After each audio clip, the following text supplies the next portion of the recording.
Are you ready to take your business to the next level? Every day there are countless books and articles that are published offering the key on how to make your business a success. It's easy to feel overwhelmed trying to keep up and run your business. That's why Deb Creer created the Business Power Hour. Keep up on the latest trends, best practices, and techniques for how to make your business a success. Let the Business Power Hour do the heavy work for you.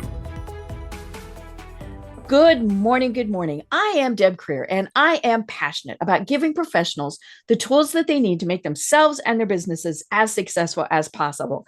And oh my gosh, we have a repeat guest on today. And I specifically wanted this person because he has so much energy.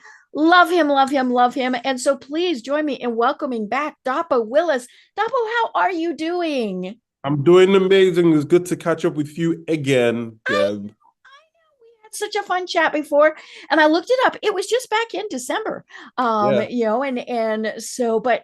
stuff changes. Yeah. So let me tell people a little bit about you, and then we'll jump into it. Sure. So today on our podcast, we once again have the pleasure of welcoming Dapo Willis, a remarkable financial trader with just over 13 years of experience.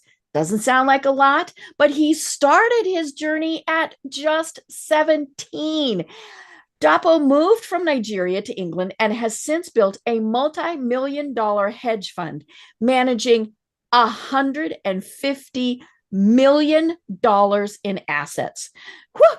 Holy cow. I just get all just over that. Beyond his trading success, Dapo is also a coach, an e-commerce entrepreneur, and a public speaker. His journey is a testament to the power of determination, education, and a strategic mindset.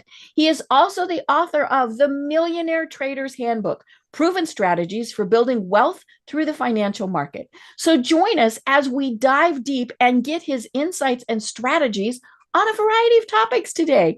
Again, Dapo, welcome. Thank you very much, Deb. Oh, that's a pretty lengthy introduction. I didn't know that much about myself. I know. It's always fun when we hear our own bios, right? We're like, ooh. Yeah, I'm just like, is that me? I know. I had somebody on the other day and they said, I think my mother wrote my bio. Isn't that perfect, right? That sounds like something my mom would say. Absolutely. Definitely. It would, because she'd be going, I'm so proud. Well, we talk about the fact that you started this when you started your journey when you were 17. You've been doing this for 13 years. You're a whopping 29 years old. Oh my gosh. I just turned 30 2 months ago, actually. Oh, happy birthday. Woo! Thank you. So you are one of those millennials that people go, ooh, millennials are lazy. No. Tell us how it is that you got to where you are today, because your story is absolutely amazing.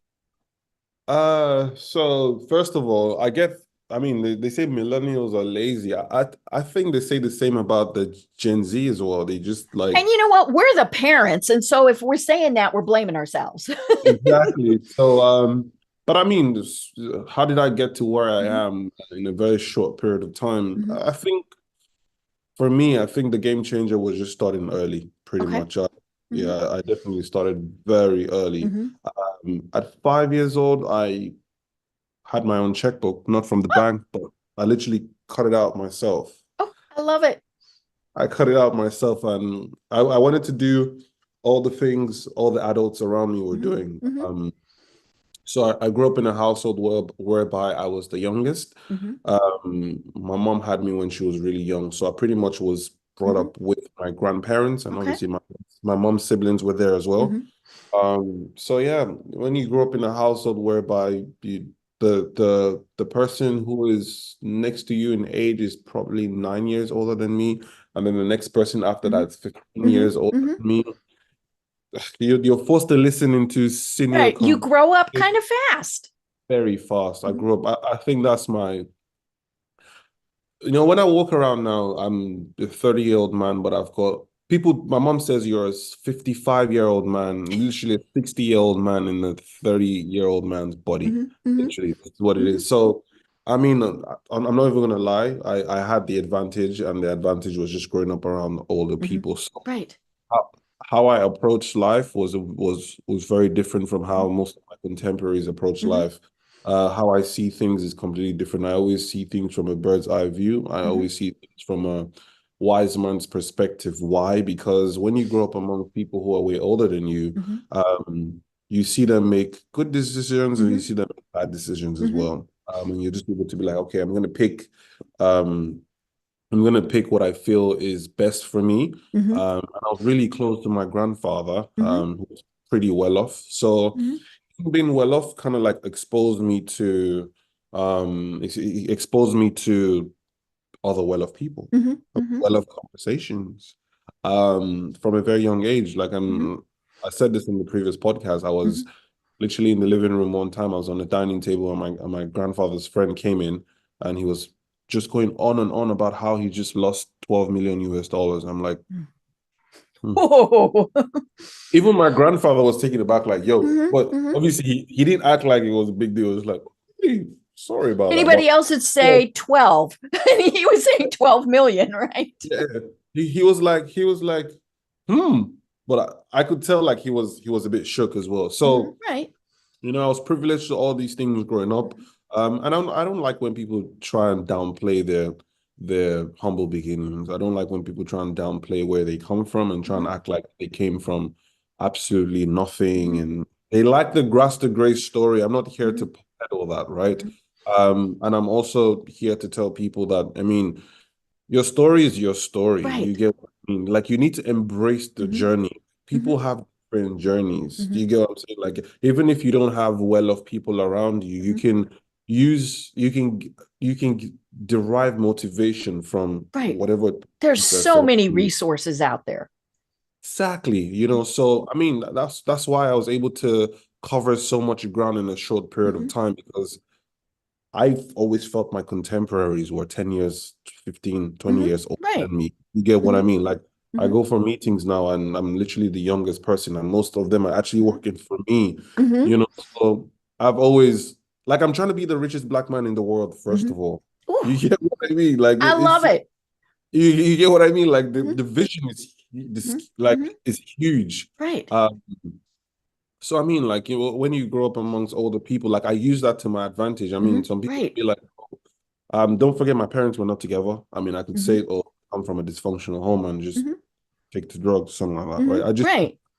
I took the No, you positive, took every advantage you could. yeah, yeah, I took the Mhm. positives out of it, and Mhm. I think one of my greatest advantages was how close I was to my grandfather. Mhm. So I was born, and then I pretty much lived with him. He passed away when I was 12 and a Mhm. half. Really sad story. Mhm. But imagine I was born and this guy, I'm born into a family whereby my grandfather is literally so hands-on with me. So Mhm. I'm learning firsthand, and he was in his prime. He was in his mid Mhm. 50s. Mhm. Middle-aged men are really in their prime, right? That's Mhm. when they're the top of the CEOs, Mhm. this. So he Right. was a really top guy. So I Mhm. was born into the family when he was in his prime. Mhm. So I got to see him do things. You know what I'm Mhm. saying? Like I got to see him entertain some very well-off people. I got to Right. see him make top decisions. Mhm. I got to see what it felt like to be with a man who commanded so much Mhm. respect, Right. Mhm. how to walk, how to Mhm. talk, how to dress, how to negotiate, Mhm. stuff like that. So my dad wasn't exactly very present Mhm. whilst I was growing up. Not like he wasn't present at all, Mhm. because I love him so much and he's probably gonna watch this. That's not what I Mhm. mean, Dad. Right. But your Yeah, but grandfather was kind of the stabilizing influence. yeah, he was there. Like Mhm. he picked me up from school. He would send Mhm. his chauffeur to get me from school. Like when I was Mhm. done, like if I all I needed to do was Mhm. think about it and he would get it. So he was the Mhm. stable male Mhm. figure in my life. Mhm. So besides to go on holidays to see my dad. And yeah, my grandfather gave me everything I really Mhm. needed. Then my dad, on the other hand, so a lot of things that I exhibit now and a lot of the Mhm. feats I'm achieving now. And Teb, I need to explain something to you. Do you know how much our childhood shapes us? All of it. Mhm. When I interact with certain people and friends and all that, most of the traumas that they face today, Mhm. most of the fears, most of the ideologies Mm-hmm. actually stems a lot from childhood, Right. actually. And whether it was somebody who was supporting them like your family did, Yeah, or the people who said, oh, you can't do that, and a lot of times they actually meant well. They were protecting us, right? yeah, They didn't want us to go out there and do things. I had very supportive parents, but I had teachers who, now I'm going to give away my age here, who said girls don't do that. mm, And to some degree that still happens, right? And whether it's our sex, our ethnicity, things like that, we have people who tell us you can't do that because, and they really are trying to to shelter us, yeah, but we get that in our head that we can't, as opposed to we can and we should and we will. absolutely. But I mean, like, it's crazy because I was fortunate and unfortunate enough Mhm. to be in relations with a certain individual, and a lot of things that just came out, just like just so much insecurity from Mhm. childhood. I'm just Mhm. like, wow, that's such a pity. Mhm. But and then I mean, when I was young, like I was upset with everybody because Mhm. they didn't buy me everything I wanted. Oh no. Well, no. But then when I listen to this certain Mhm. individual talk about their childhood, I'm just Mhm. like, I'm so grateful for whatever thing that was given to Right. me as a Mhm. kid. You know what I mean? Mhm. So, and then my grandfather obviously did what he did, but then I used to go spend holidays with my dad. Mhm. Uh, and my dad wasn't exactly well off. He Mhm. was a young man, Mhm. But he was struggling, doing the best he could. but he was. Mhm. Now, balance, this is where the balance came in my life. So because I used to go spend holidays with him, Mhm. things were not as rosy, right? And then, I could see him hustle. Mhm. Like I could see him Mhm. hustle. So from Mhm. a very young age, and I'm Mhm. gonna leave my childhood in one corner and we can go to other things, but from a very young age, I saw the difference between the haves and the have nots. Mhm. Okay. It was clear as Mhm. day.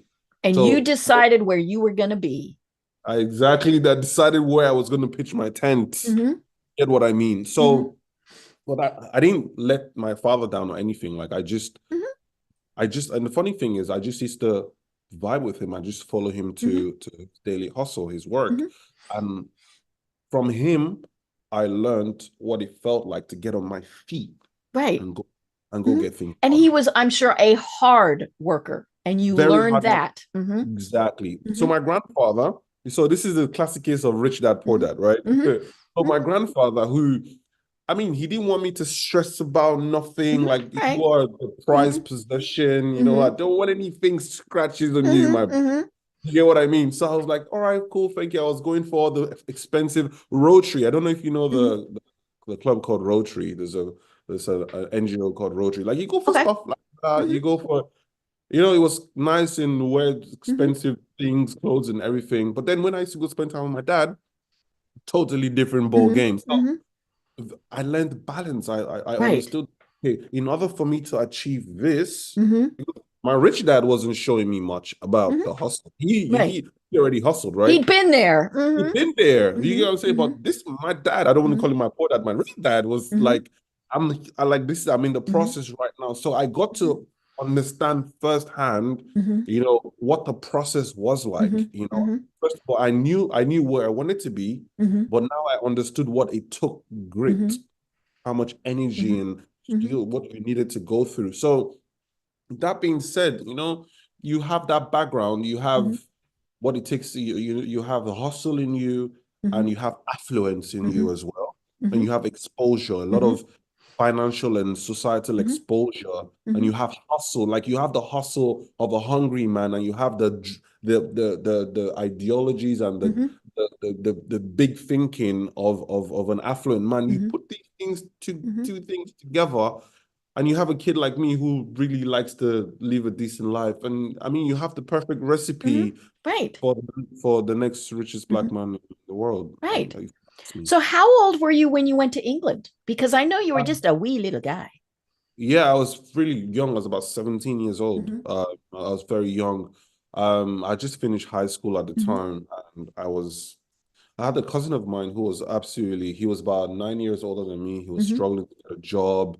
he was done with university. You know, Mm-hmm. this is we're talking about Africa, man. You Mm-hmm. know, it's not easy. It's not exactly the most structured place to be in, if I'm Right. being honest. Mm-hmm. Yeah, things change very Yeah, quickly. Mm-hmm. yeah. Like it's not the most structured place to be Mm-hmm. in, man. He studied like straight A guy. Mm-hmm. Mm-hmm. I wasn't even a straight A guy because I just finished high school. He'd done everything. Like he used to read. Mm-hmm. And that was another guy who I learned so much from. Mm-hmm. He used to read, like he was on his hustle, like he was trying to get Mm-hmm. a job. And I saw how difficult it was for him. I was like, yeah, yeah, Mm-hmm. yeah, yeah. I need to take matters into my own hands. And this Mm-hmm. is when I actually discovered, trading and finance and everything. Mm-hmm. And when I got into trading, and obviously it was time for me to I spoke to my mom's side of the family. I was like, Mm-hmm. okay, yeah, well, what we saying? I need to go somewhere to Mm-hmm. obviously I need exposure. Mm-hmm. Right. I need to see the world Right. because And at as the end of much as the you day, love Nigeria, I you have to needed a go. different place. There's the quote that I love and I live by. You need to see more to be more. Mm-hmm. You need to see more to Mm-hmm. be more. Mm-hmm. So I had the hunger from Mm-hmm. my dad. I had the big thinking from my grandfather. Mm-hmm. And I saw this young cousin of mine who was absolutely hungry, but he didn't have the opportunity to Mm-hmm. express himself. So I really pushed my family and my mom, and I told her, listen, I need to go somewhere else. I need to go see the world. Mm-hmm. And at the time I was watching a lot of Bloomberg as well. Because I wanted to be a financial trader, Mm-hmm. like I saw on TV Mm-hmm. and the movies.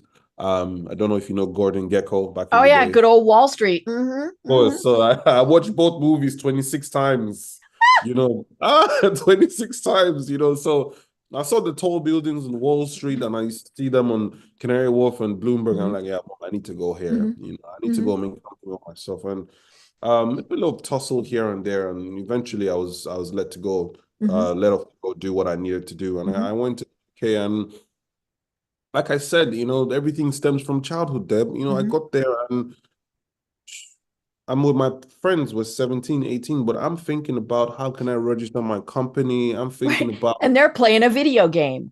exactly. Mm-hmm. They're hanging out with girls. Mm-hmm. I mean, it had its disadvantages because Mm-hmm. it got to a point whereby I couldn't really speak to girls that much. Mm-hmm. That I had to learn that Mm-hmm. talking to girls is a skill that I had to learn eventually. Mm-hmm. But I got to the UK and I was looking for how to register my company. I Mm-hmm. was building structures. Mm-hmm. I was trying and failing, but I was failing forward. Right. So you do that long enough, and I mean, Deb, if you fail forward Mm-hmm. for 5, 6 years, by Mm-hmm. the seventh year, you should be sitting pretty on Right. 115, if you Right. ask me. Yeah. We talk about that a lot on the program that we have to fail in Yeah, order to be successful.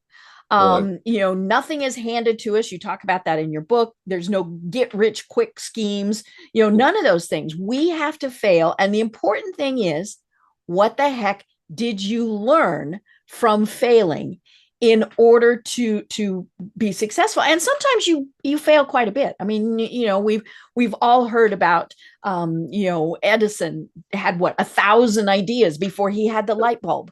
Well, Now I don't want to fail that many times. That's an awful lot.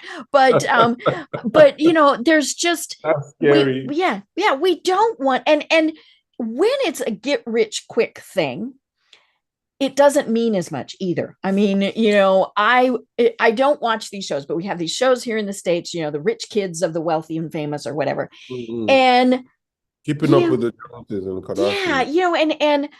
and bless them, but they have it goes back to that word hustle, like you were saying. They have absolutely no idea what it was Mm, like to hustle. yeah. And I remember this was, and we might have talked about this last time when you were on the show, because I don't remember when it happened, but Shaquille O'Neal, who I think is just, he would be one of those people when they say, who do you want to have dinner with? Oh, I would, yeah, I would go have dinner with Shaq. Wouldn't he be so much fun? But he has said that in his will, his kids get nothing. Wow. And he said, I take care of them now and things like that. But he said they need to earn what they have. And he said, so he said, when I take care of them, it's because they have earned it. They're working for me, they're doing whatever. And he said, and I'm not going to let them be homeless. But he said, yeah, they have to earn it. My money will go to wherever. And he said, but not my kids.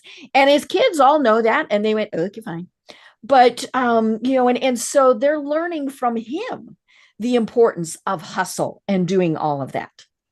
Absolutely. I must commend Shaquille O'Neal for that, actually, because, okay, I'm gonna go back a little bit. So my grandfather had a son as well, as my uncle. And, growing up, I mean, because my uncle was his direct offspring. So his heir. His heir to the dynasty. I was the grandkid, and I mean, you could tell there's money, but like you don't feel like you're not the heir. You know how Harry and William, Harry knows, like, so his mind was never on the throne. Harry's mind is not, you know what I'm talking about, the right. family. And long story short, now that it's crazy because my uncle just went rogue on us, literally. He just got up one day and just wanted to take everything for himself. And that's what I'm talking about. The entitlement mentality kicked in, and an absolute mess. If you ask me, it's been crazy. And I hope he watches this and he realizes, like, yo, listen, and this is why you need to tell your kids from the get-go, this is not yours, this is mine. Right. Childhood is very important. What you feed your kids when they're kids, so I grew up with gratitude, not entitlement. Right. Different. I love that. Yeah, I grew up with, I was appreciative of everything that was given to me. But every time I felt entitled, I always had people around me because I grew up with women. Oh, and so they kind of put you back in your place, didn't they? They would slap me straight up. Would slap me. Come on, shut up. Where do you leave? You want to just walk in here and change the channel? Where do you think you are? I think how does go and sleep? Gotta go to bed. But for my uncle, it was the reverse was the case. Like he would put up a fight. He would let you know, like, this is my daddy's house. You get what I mean? And it's going to be my house. It's going to be my house eventually, and if you don't act right, eventually I'm going to kick you out. Right. So at the time it was funny for me. It was like I was like, yeah, get him. Well, as time went on, I realized that the mentality stuck. It stuck, and it stuck real bad, real dead, bad. I'm talking court cases, bad. Bad. It stuck real bad. So childhood matters a lot, like, and it's unfortunate when parents are getting around. But enough about childhood. Let's move on to. Let's go on, because you have turned it all into so much success. Absolutely. And so I want to talk about, because we talked about the financial stuff before. So anybody who wants that information, go back to the podcast in December and find that there. What I want to talk about is you decided that you were going to be an entrepreneur, right? You weren't going to, go work for Goldman Sachs or whoever. Why did you decide that you wanted to be the boss? So very early on in life, I knew for a fact, without any iota of doubt, that I didn't like being told what to do. You had all those women telling you, but those women were right. Well, they were right in some cases. Most of the time, I'm not going to lie to you. You know what, Deb? I owe everything to my mom, to my grandmother, my great-grandmother, and my aunties. Well, everything to them. Without them, I would not be who I am today, without a doubt. They were right, I would say 99% of the time, but they were 1% of the time where I had to take a risk. I had to. Right. Women and that's okay. Yeah, because parents, I don't want to say women before I get flat. Parents, women in my case, they can take you so far in life until it gets to a point whereby it starts becoming detrimental to your growth because they've taken care of you. Now they're putting you in the real world and they don't want anything to happen to you. So the advice that used to be beneficial to you before, it's not going to be beneficial to you now for your growth. For example, my mom, I talk to my mom all the time, and she would tell me, what will people say? And what I'm like, Mom, well, I still get calls from my aunties. Like, there's one of my aunties, and she's always like, why you you're sharing too much. I'm like, Auntie, let me tell you something. This is marketing Mm-hmm. 101. You Yeah. need to have a story. Mm-hmm. You need to have a why. You need Mm-hmm. to have, you know, the biggest, and obviously we're going into marketing stuff now, is Mm-hmm. number one way to sell a product is to sell your story. Any Mm-hmm. product have a story behind it. It's Right. not a story. I mean, people Mm-hmm. who are listening to this now Mm-hmm. are probably Mm-hmm. very, very tuned into the story, Mm-hmm. into the Mm-hmm. podcast because I Right. have It's stories. all about relationships. Exactly. So I always have to make her realize, now, listen, I have to put myself out there because if you don't see, Mm-hmm. people only buy from products that they are aware of. Mm-hmm. You can have Right. the best product, but if you don't market it as the Mm-hmm. best product, Mm-hmm. it's the worst product in the market. Mm-hmm. This is what I keep telling people. So, I keep telling them, yo, listen, Auntie, like I need to go, I need to flap my wings. So that's the Mm-hmm. 1% whereby I'm always like, Mm-hmm. what, I gotta But do they what I were gotta. protecting you, so that's okay. And this is why I don't hold it against them. Mm-hmm. Most people feel Right. like they wanted me down. Mm-hmm. I'm like, no, you need to No, they just wanted to make sure you were taken care of.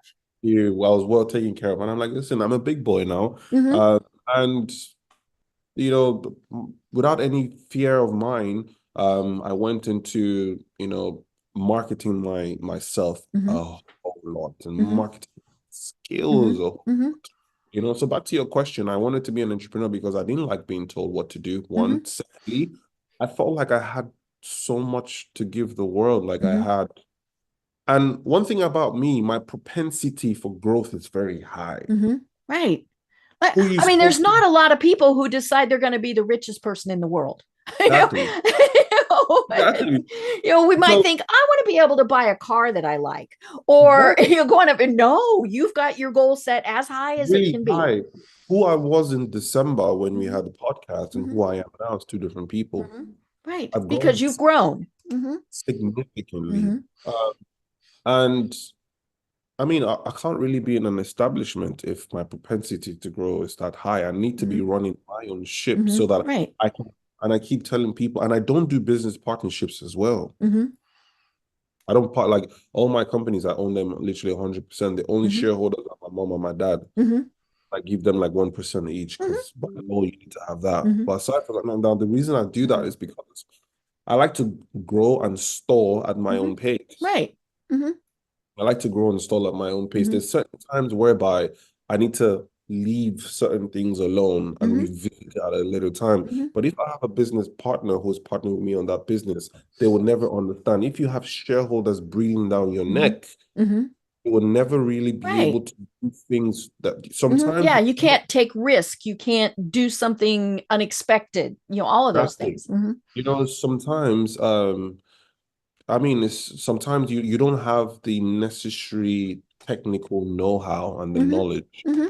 to be able to make it what it needs to be, Mm-hmm. if you get what I mean. You don't Mm-hmm. have, so sometimes you need to fail in that Right. aspect, Mm-hmm. and then go through, do different other things, and come back and revisit it and Mm-hmm. be like, okay, let me give you an example. Um, I own this export business, so it's a trading company, so we Mm-hmm. trade commodities. So we obviously we export a lot of raw materials Mm-hmm. from Nigeria, West Mm-hmm. Africa, cocoa, cocoa, ginger, coal, Mm-hmm. stuff like that. Okay. Because Nigeria is a really fertile place. That's Mm-hmm. one of my businesses that I Mm-hmm. own as well. Right. So when I wanted to start doing the exporting business, it was Mm-hmm. very lucrative. I was back in university. I was in second year of university at the Mm-hmm. time, and I absolutely failed big Mm-hmm. time. Mm-hmm. Uh, but when I failed, and then I didn't touch it for maybe 7 years, six, seven Mm-hmm. years. And when I obviously moved to the UAE, I approached it differently. I had more Mm-hmm. money, more Right. resources. Right. I And the thought process, you've grown. Mm-hmm. thought process, exactly. I understood what Mm-hmm. the operational Mm-hmm. standard operational procedures. Mm-hmm. I understood how to negotiate more. I could Mm-hmm. spot a good deal from afar, to spot a bad deal from Mm-hmm. afar.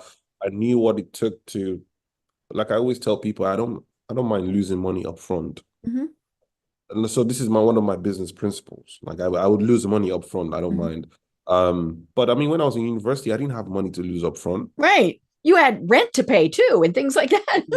I had things to do up front. Mm-hmm. So sometimes it's not the right time. You Mm-hmm. don't have the right technical know-how. You Mm-hmm. don't have the right resources. Mm-hmm. It's just not right. And if you have a business partner, you can't really, so this is why Mhm. I just like to I wanted to be an entrepreneur because I Mhm. felt I had so many ideas, so many Mhm. things, so many businesses to Mhm. acquire, so many products to put out in the Mhm. marketplace.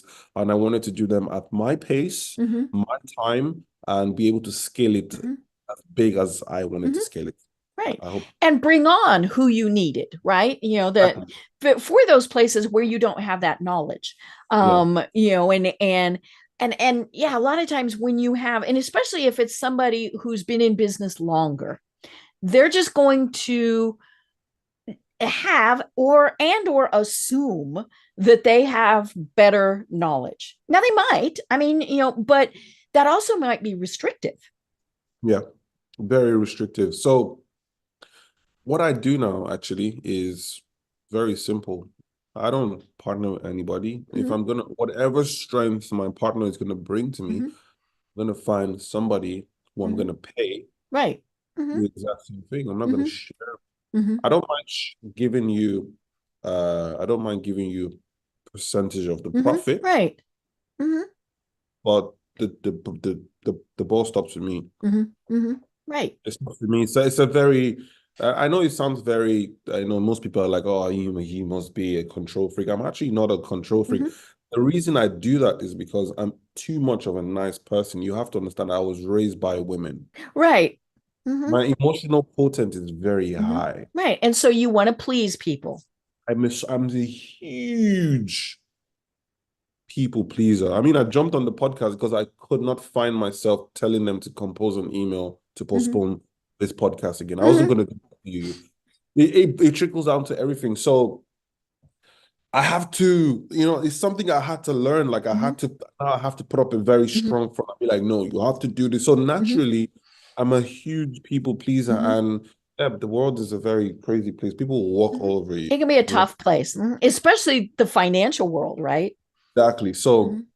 And then just recently, we launched one of the biggest prop firms in the world. Mhm. So proprietary trading firms are basically where we give people our money to trade, and then they're supposed to make, whatever profit they make, they share Mhm. with us, stuff like that. As opposed to what's been obtainable in the industry over the Mhm. years, whereby you deposit money into your trading account. Mhm. For example, you go deposit Mhm. 100K, you trade your 100K. Mhm. But now we give you 100K to trade on our Mhm. behalf, and all you need to do is pay a fee to access that, right? Okay. Yeah, so based on your initial performance, then Mhm. we can access to it. But you need to Mhm. show us.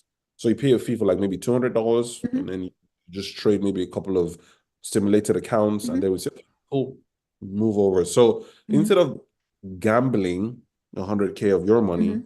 just come gamble ours. So yeah, but we have to put you through a series of tests for us to Right. make You're just not going to give the no, money no, away. no way, no way. So I I mean, wish. If so, I'll give you my bank account number. so I mean that's the latest venture for me right Mhm. now, and then obviously we're about to launch a broker. But I Mhm. mean, in all of this, I've learned so much. So right now I'm in charge of the marketing aspect of things, Mhm. marketing and sales. Mhm. And this is actually what I wanted to speak about on the podcast, Mhm. but I would Right. get so carried away when you asked me some very background questions. That's all right. It's all part of the story. Yeah. So, I mean, when it comes to marketing and sales, so I'm a huge Grant Cardone fan, I have to Mhm. say. Huge, Mhm. huge Grant Mhm. Cardone fan. And I marketing is everything, Deb. Mhm. Right. Marketing is everywhere. Well, You and need to let's be honest, a big part of that is your personality, right? work, of You course. know, it takes a different type of person to do marketing. And as you said, you are the face of Yeah, everything that you're doing. yeah, And and that's a very important role. And yeah. you obviously you take it very seriously, but you obviously do a very good job at it. Yeah. I try my very best. So Mhm. I'll even tell you what happened. So when we launched the prop firm, Mhm. um, I mean, I had a COO there. He Mhm. was doing a decent job, very Mhm. decent guy. I Mhm. respect him a lot. Mhm. Very, well skilled, knows how to Mhm. run the operations of things. And then obviously I woke up one day and I was like, this business is not growing as fast as it needs to grow. So Okay. I had to step in, and Mhm. I had to obviously remove certain departments Mhm. under his purview. And one of them was marketing and sales. So literally my day-to-day task now is to ensure that the marketing of the business is so. I mean, as the CEO of your business, you cannot just hire people and just think everything's going to be fine. This is what I like, because I was looking at the numbers. We were not competing at the level we should be competing at, and I mean, he had his limitations. You are the visionary as the CEO, as the founder of any business. You're the visionary. A business will only grow as far as the vision of the founder, of the CEO. So if the CEO starts thinking here, the business will never grow beyond here. Right. And an employee, while they love the compensation, they might love what they do, their vision quite often is different. Yeah. Definitely, absolutely.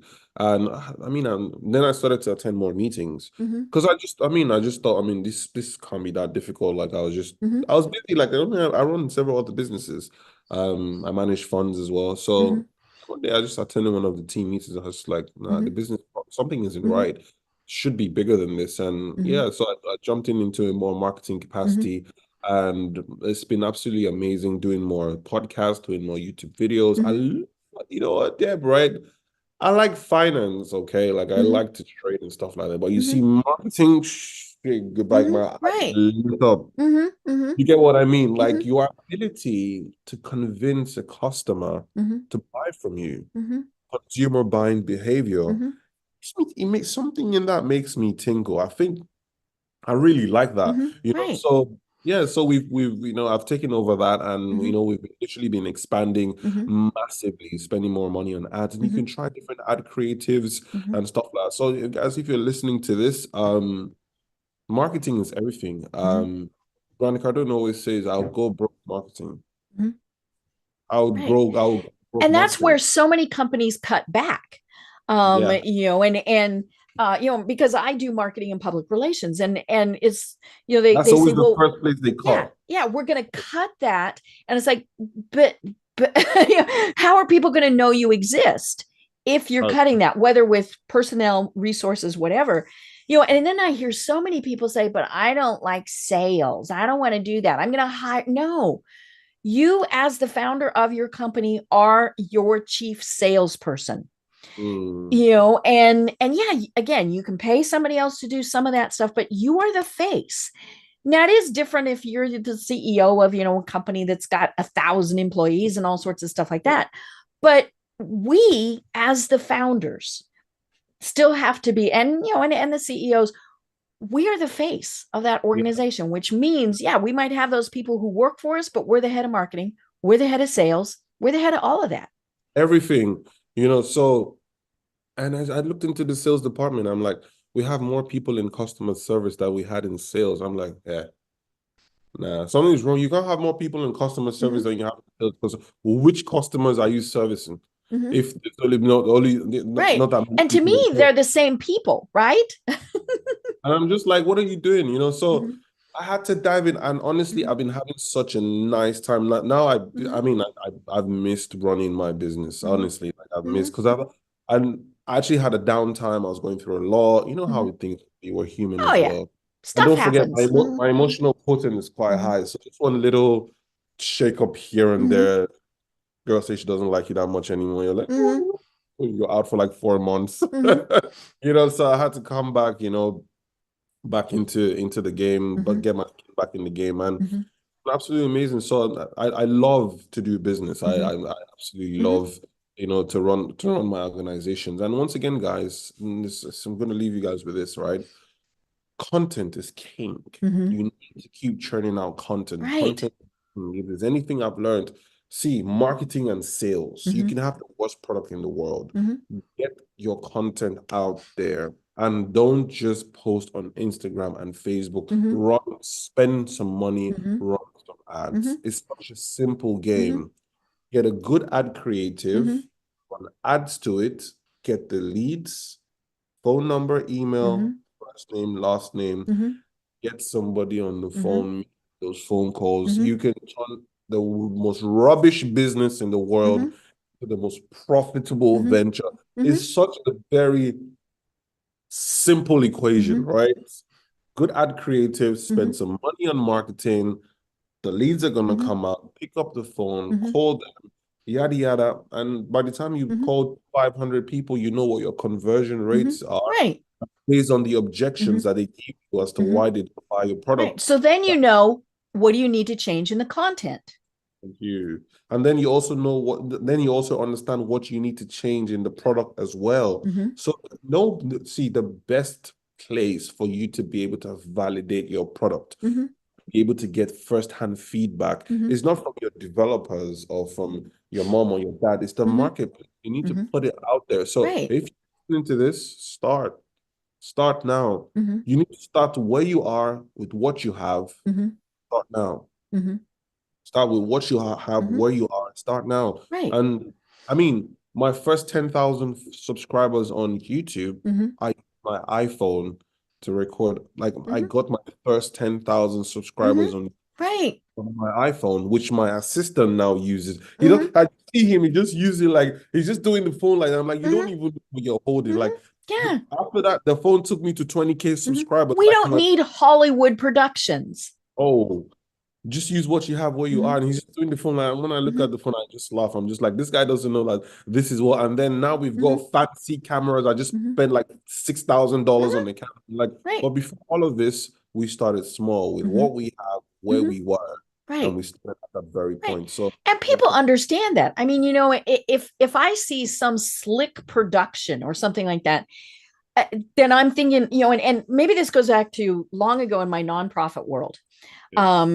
Where we had people donate things. So we had a printer who donated. This was, you know, long before the internet was invented. And so our newsletter was still printed and mailed. And we had a printer that did that. And we had to, for one thing, he didn't want his name listed because he didn't want other people contacting him, asking for free stuff. But we had to watch, because if we made it look too nice, our donors would say, that's where you're spending our money.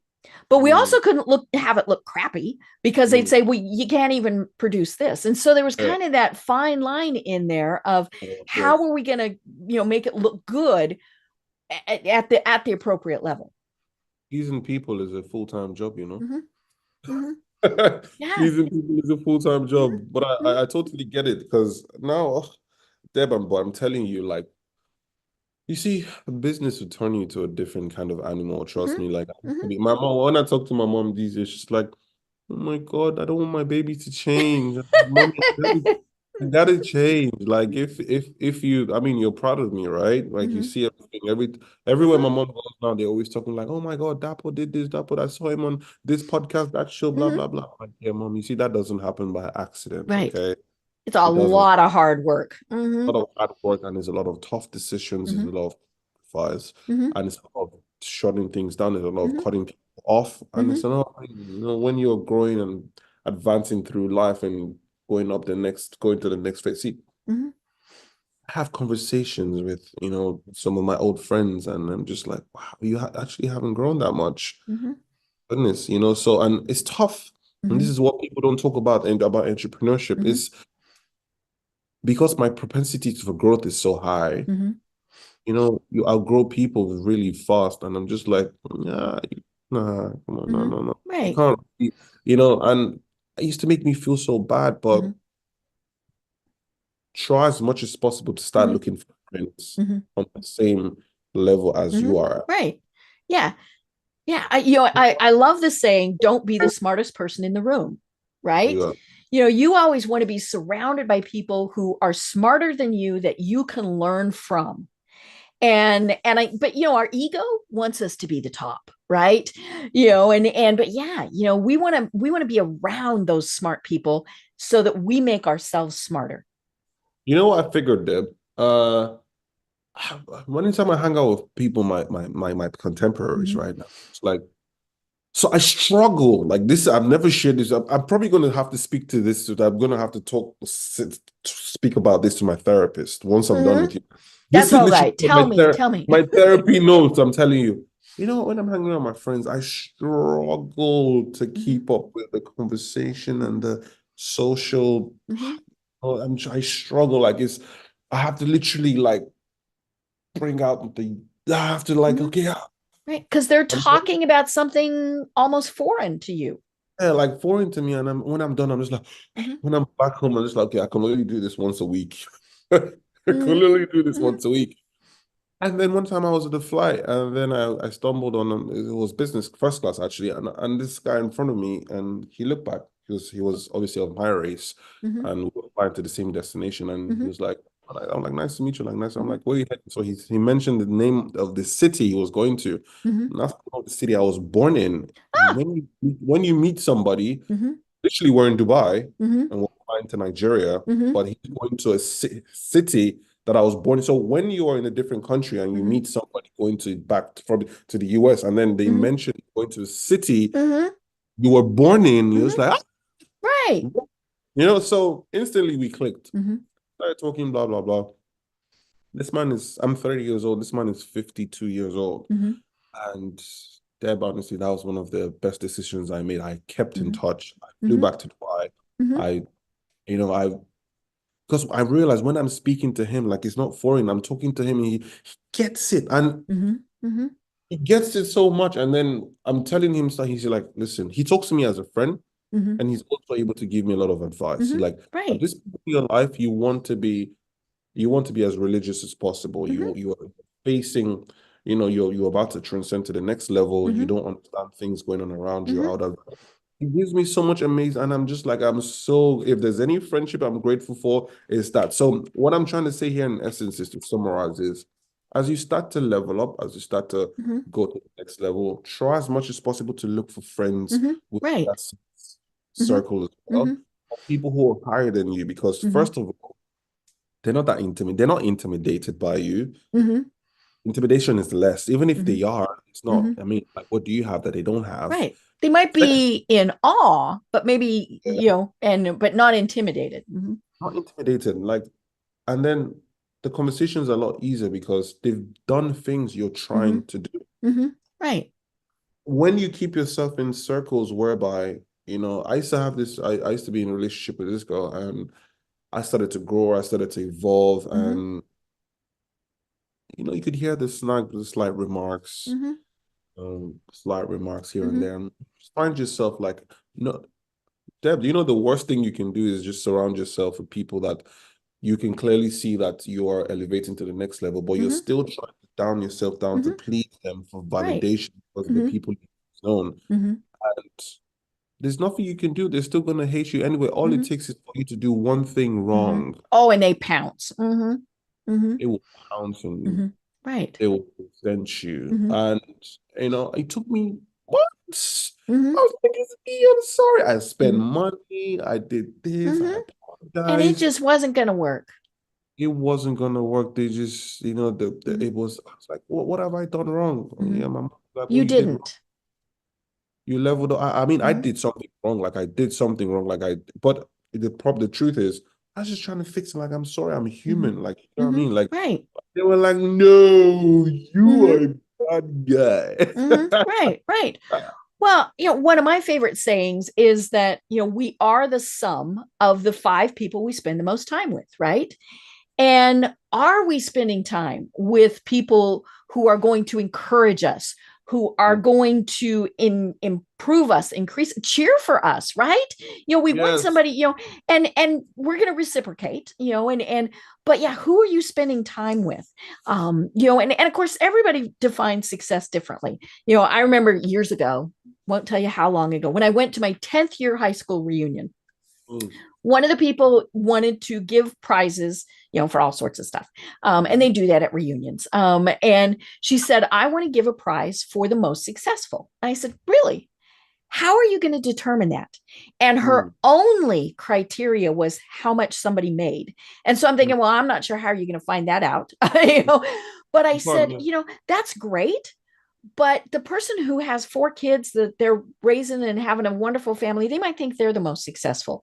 And I said, so defining if you're successful is your own. It's not how anybody else defines you. It's what do you think? And I think it's kind of like failing, right? We're successful, but we want to keep improving ourselves. We want to be more successful. We should never go, okay, I'm done. This is great. We need to be thinking, what can I do next? Absolutely. So, I mean, like, I don't think that conversation was right. Like, don't see, the last thing you want to do is go for a high school reunion and start giving out prizes for the most successful. You're I going to know. Yeah. Yeah. Now, who came the farthest? does that. Stuff like that, sure, but no, not successful. Oh my Mhm. goodness. That's a very sore topic. Mhm. Like don't go into Mhm. that. And Right. even personally, Mhm. I don't even like to like when they invite me for stuff like that, I'm Mhm. just like I'm in and out because Mhm. I don't want to ruffle feathers, trust Mhm. me. Mhm. Yeah, honestly, trust me. I mean, being at the top of your game, Mhm. it has pros and cons. Mhm. Right. You can't really fit in into Mhm. certain systems anymore. Mhm. But hey, I mean, this is the life we chose there. Mhm. Right. Yeah. What can I say? Mhm. This is the life we chose. And I wouldn't pick it for because you know the truth, Mhm. even if you didn't live up to your potential and you were still at the lower level Mhm. with the rest of everybody else, Mhm. they still wouldn't even like you anymore. Mhm. So Right. Mhm. what's the point? You might as Mhm. well just do your thing. So if you're listening to this Mhm. Power Hour, Power Hour with Dapo Willis. If you are the type of person who is very inspired, Mhm. go for it. Don't worry about what anybody has to Mhm. say. Even your parents, because they will only advise you from a place of love. Mhm. Don't listen to anybody. Keep striving. Don't Mhm. forget what I said. Marketing and sales is king. Put Mhm. an ad together, build a product, Mhm. run ads to your product, get the number, Mhm. email address, get on the phone and close them. You need leads. You need Mhm. leads. Get on the Mhm. phone the lead. This is what I'm Right. doing. Yeah, yeah. Mhm. That take a sales training, take a Mhm. marketing training. Watch Grant Cardone, watch Dapo Willis, listen to Deb. You'll be fine. You'll be Mhm. I fine. love So it. I love it. Well, you part of sales, marketing, business success, all of those things is mentorship, is yeah, networking. And so if somebody is saying, I need to get more of mhm, Dapo, yeah. how do they find you? So the easiest place to find me is actually Instagram. So if I just type my name on Instagram, Dapo Willis. Mhm. It's the verified Dapo Willis because obviously everybody, you know how people just have like 20 different Dapo Willis accounts. But Mhm. Dapo Willis is a good place to find me. On Instagram, Mhm. I have two YouTube channels. Mhm. Both of them are called Dapo Willis. If you just type Dapo Willis on Mhm. YouTube, I will pop up. Twitter as well. I'm on there, but Instagram, I think I'm more open to obviously talking on Mhm. Instagram. And we have an e-learning platform for those of you guys who want to learn trading, who want to learn Mhm. e-commerce, who Mhm. want to learn a lot of the stuff I teach about. The name of the platform is called willisuniversity.com. So it's my last name, Mhm. Willis, two L's, like Bruce Willis, willisuniversity.com. You can go get my courses. They're literally inexpensive. You learn anything you need to learn. So yeah, that's the best way to reach me. Perfect. I love it. I love it. Well, you have given us such great wisdom and so many fun things to think about. And we'll have to have you on again, right? We just have such a good time chatting that we have to do this again. But do you have any final thoughts that you want to leave everyone with? Ooh, you know what? My great grandmother turns 100 on Monday. What's today, Claddy? Today's Friday. My great grandmother turns 100 years old on Monday. Um, so we're having a big party for her in 2 months because all the offsprings, or 52 of us, need to be in the same place at the same time. And one of my aunties called me and she said, I would like for you, I'm having an event, and I'd like for you to come. It's a leadership event. I'd like for you to come and speak. Obviously you're a top speaker. I'd like for you to come and speak and just educate people basically and stuff like that. And I'm like, what do you want me to speak on? She's like, okay, finance or business. I'm like, no, I don't operate like that. I like to look at the crowd. I mean, this is power hour. I'm not going to come here and talk numbers all day, right? Digits. Like you need to be able to talk business as a whole. And I'm like, I need to know the kind of people that are going to be there. And she goes, it's just people and family and stuff like that. And then I sat in my office for about an hour. I was cracking my brain. What am I going to speak about? And something hit me. I said, and this is exactly what I want to leave you with. I said, I'm going to talk about the essence of being a good person. Nobody talks about the benefits of being a good person. And what I'm going to leave you guys with is the benefits, the rewards of being a good person, you cannot quantify.